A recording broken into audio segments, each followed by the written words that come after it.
MBG. Kami melakukan survei 239 guru.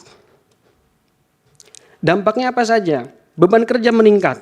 92 guru mengatakan seperti itu. Waktu mengajar berkurang karena program MBG itu nggak ada belajarnya. Ini pemerintah harus tahu. Penghasilan tidak.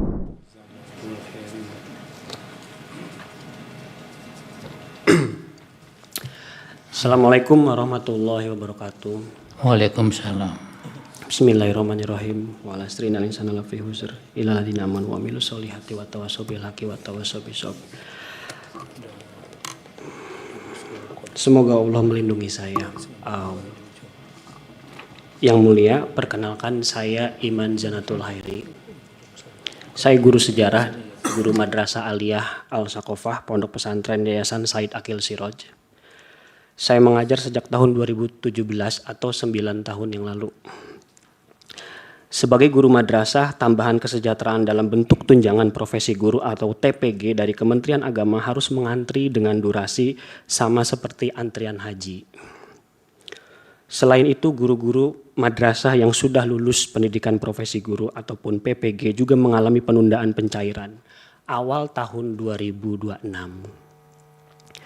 Terbit Surat Edaran Nomor 85 SJKU 002001/2026 dari Kementerian Agama yang ditandatangani oleh Sekjen Kemenag Kamarudin Amin. Dalam surat tersebut dinyatakan bahwa tunjangan profesi guru madrasah tidak dibayarkan karena tidak tersedianya alokasi anggaran atau tidak ada dananya. Dengan demikian, sangat terasa bahwa telah terjadi pengurangan anggaran pendidikan yang berdampak langsung terhadap saya. Saya juga berdiri di sini sebagai Kepala Bidang Advokasi Guru dari Organisasi Profesi Guru Perhimpunan Pendidikan dan Guru atau P2G. Sebagai Kepala Bidang Advokasi Guru, saya memiliki tugas dalam mengadvokasi bila mana ada persoalan guru, terutama anggota kami, baik perlindungan hukum, profesi, kesehatan, dan keselamatan kerja maupun hak kekayaan intelektual sebagaimana dalam pasal 39 ayat 1-5 Undang-Undang Nomor 14 Tahun 2005 tentang guru dan dosen. Dalam rangka advokasi, saya juga menghimpun berbagai keluhan laporan dari para guru yang merasa jika satu kebijakan merugikan guru. Jadi saya harus menganalisis apa saja yang merugikan teman-teman guru dan merugikan saya sendiri. Pertama-tama mungkin untuk mempermudah penjelasan, saya harus menjelaskan bahwa memang di Indonesia ini ada kasta-kasta guru. Di atas kertas hanya ada 2 jenis guru, guru ASN dan juga guru non-ASN. Untuk guru ASN itu terbagi menjadi 3 berdasarkan Undang-Undang ASN nomor 20 tahun 2023 dan berdasarkan Kemenpan RB nomor 16 tahun 2025. Jadi ada 3 jenis guru ASN, PNS, P3K dan P3K paruh waktu. Untuk guru non-ASN itu ada yang bekerja di satuan pendidikan sekolah negeri, ada yang bekerja juga di sekolah swasta.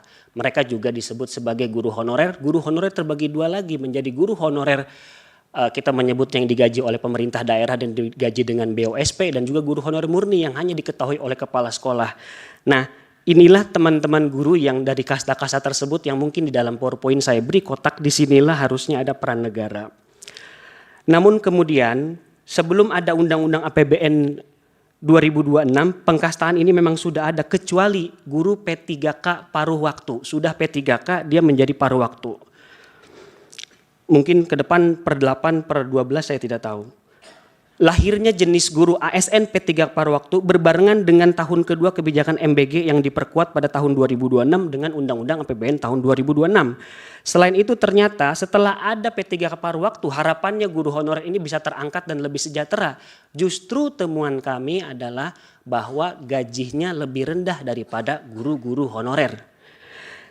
Ini gambarannya supaya nanti akan saya sampaikan juga kesaksian teman-teman guru yang menitipkan pada saya. Lalu kemudian setelah ada MBG 2026 terjadi pemutusan hubungan kerja secara massal terhadap guru P3K yang dianggap sudah sejahtera dipecat juga dan juga guru honorer. Guru honorer yang sudah terangkat menjadi P3K paruh waktu juga gajinya di bawah guru honorer. Di Tuban ada 39 guru P3K diputus kontraknya. Dan di berbagai tempat Cianjur, Jawa Barat, Lombok Timur, banyak sekali. Di Langkat, Sumatera Utara, di Blitar, ada guru P3 paruh waktu digaji 500.000 per bulan. Di Sumedang itu 50.000. Singkatnya adalah bahwa ini semua jenis guru itu terdampak dari MBG. Kami melakukan survei 239 guru. Dampaknya apa saja? Beban kerja meningkat. 92 guru mengatakan seperti itu. Waktu mengajar berkurang karena program MBG itu nggak ada belajar-belajarnya. Ini pemerintah harus tahu. Penghasilan tidak mencukupi, keterlambatan gaji, fasilitas pendidikan berkurang, tunjangan terlambat, kesempatan diangkat P3K tidak ada. Ini Raja Sudrajat ini, dia tidak punya kesempatan untuk diangkat, tidak ada harapan dia itu. Jadi dari survei tersebut, kemudian ada beberapa tema utama yang dinyatakan oleh teman-teman guru. Ketidakpastian karir guru, kesejahteraan menurun, pemotongan tunjangan, anggaran pendidikan berkurang, beban kerja meningkat, ketimpangan kebijakan, dampak psikologi. Apa yang dikatakan oleh guru? Saya ragu melanjutkan karir sebagai guru. Saya kurasi dari ratusan tersebut jadi 11 lah. Guru di Depok SMA Negeri Jawa Barat status P3K paruh waktu. Dia mengatakan terdapat banyak komponen kesejahteraan yang justru hilang. Jam tambahan mengajar tidak dibayarkan, tugas sebagai wali kelas tidak mendapatkan honor, dan peran sebagai pembina kegiatan tidak memperoleh kompensasi, dan seterusnya.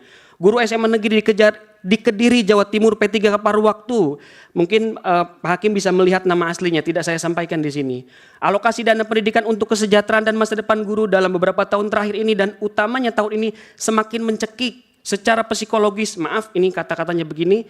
Ini memuakan, tidak jarang kami menerima peringatan jika bersuara atau bergerak yang dianggap mengancam status quo, entah itu pemanggilan atau bahkan pemutusan kontrak. Ada banyak lagi guru SD di Banyuwangi, Jawa Timur, P3K paruh waktu mengatakan begini. Ini harus saya sampaikan karena ini kesaksian bukan kata-kata saya. Saya sebagai guru yang sekarang baru diangkat P3K paruh waktu sungguh sangat resah akan keberlanjutan status saya. Apalagi jumlah gaji yang diterima saya sebagai P3K paruh waktu sangat rendah. Akhirnya mau tidak mau saya membandingkan jumlah pendapatan yang diperoleh petugas SPPG.